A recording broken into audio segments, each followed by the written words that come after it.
Over the course of their 6-game losing streak, the sentiment that the Mavericks are not including Luka Doncic as much as they should in the offense has been swirling around everywhere. There's been a lot of talk about touches and motivation surrounding the Dallas Mavericks, especially after their 12-point loss to the Porzingis-less Knicks on November 2nd. The big word everyone is throwing around is freeze out. It's been a conversation on Twitter, blogs, and podcasts everywhere. That narrative culminated in one of the first viral moments of the Mavericks season when DeAndre Jordan stole a rebound from Luka Doncic when no one else was even in the area to contest.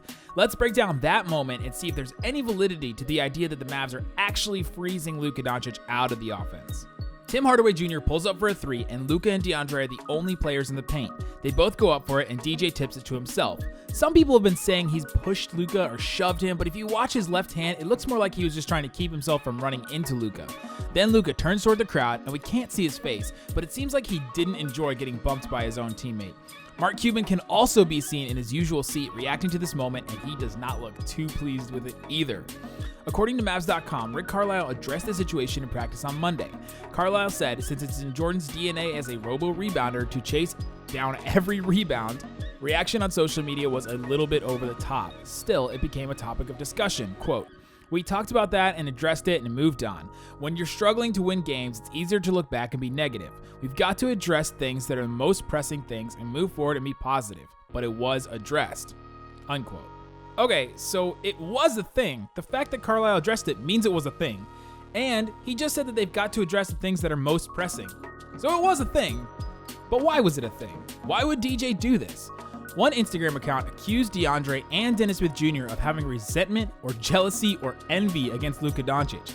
DeAndre replied to that Instagram post by simply laughing off the idea. And I don't blame him. DeAndre went from being a second-round pick to making over $130 million so far in his basketball career without being able to make a jump shot. He's fine. And I don't think that if Luka gets more touches here and there, that Dennis and DeAndre would start running around and screaming, "We've been robbed!" Luka was also well aware of DeAndre's rebound poaching. Here's an interview Luka did back on October 20th after the Mavs beat the Timberwolves. A lot, and it's way easier because he's a shot blocker, he gets rebounds. He gets mad when I get a rebound, so we got nothing to talk about that. Okay, so just because DeAndre has done this before doesn't make it right or cool or okay, but it does discredit this moment as a sign that DeAndre hates Luka or that he's jealous of him. And he shouldn't be, because then Luka might retaliate and stop. Drop it down. So a rebound was stolen from Luka Doncic, but have the Mavs vets been stealing possessions from Luka in an elaborate attempt to show him who's boss and freeze him out of the offense? Let's take a look at who shares the floor with Luka. Luka and Dennis Smith Jr. have shared 444 possessions on the court. During that time, Luka has taken 98 shots and has a usage percentage of 26.2, while Dennis has taken 102 shots and has a usage percentage of 27.1. Usage percentage is a formula that takes into account field goal attempts, free throw attempts, turnovers, and minutes played to determine what percentage of the time a player is using possessions. Here are Luka's numbers when he shares the floor with Wes Matthews and Harrison Barnes. And when all 4 players have shared the court, Luka has proven to a lot of people that he is already the best offensive player on the Mavericks. So when he's fairly equally sharing possessions with Dennis, Harrison, and especially Wes Matthews, it would make sense for fans to be frustrated. And then let's look at the time that Luka shares the floor with JJ Barea as part of the second unit. Luka's role with that group is sizably reduced, and so some of the freeze-out plays can be attributed to his role with that bench unit. Touches are separate from usage percentage, but they help reveal the offense landscape in another way. Luka Doncic is first on the Mavericks in front court touches, meaning after someone brings the ball up past half court, Luka is receiving the ball at any point in the possession more often than anyone else. In fact, as Bobby Carlisle pointed out on Twitter, the only players with more front court touches per game than Luka are Marc Gasol, Joel Embiid, Nikola Jokic, Joe Ingles, Blake Griffin, Devin Booker, Nikola Vucevic, Kevin Love, LaMarcus Aldridge, Drew Holiday, Trevor Ariza, Anthony Davis, and Jimmy Butler.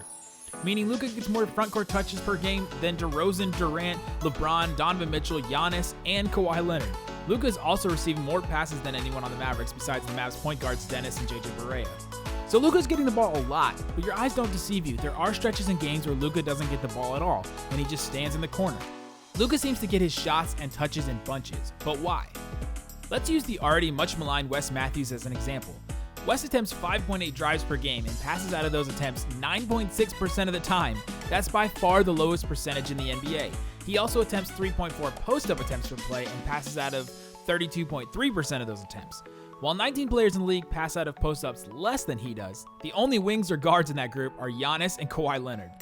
Add in his 6.9 catch and shoot shots and his 4 pull-up attempts per game, and we've accounted for 61% of his front court touches.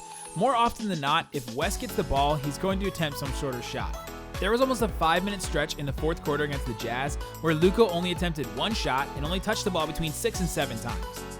In many of these possessions, Wes Matthews was posting up or driving.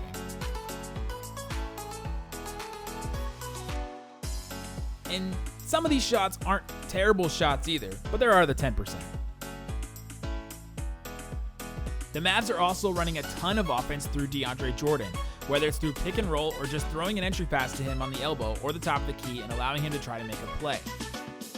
There's about a 5-minute stretch in the second quarter against Atlanta where Luka touched the ball 4 times and didn't take a single shot.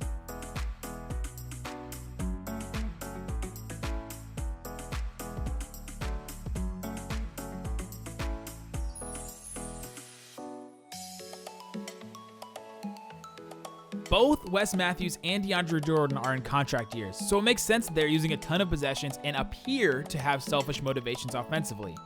And then there's Dennis Smith Jr., who's averaging 11.9 drives per game this season, but passes out of 41% of them.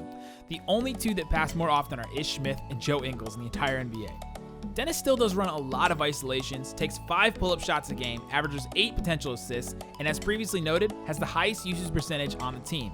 But he should have that many attempts. The Mavs invested a whole season of terribleness, a top 10 draft pick, and then another terrible season with Smith as the point guard. Luka Doncic is by far the better player on the Mavericks, but Dennis Smith Jr. can become a good player and is still trying to develop.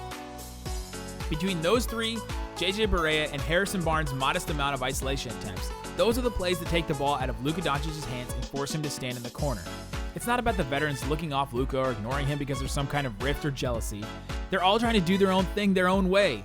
Even Luka, who leads the Mavs in field goal attempts, drives, and pull-up shots. The offense isn't exactly cohesive yet.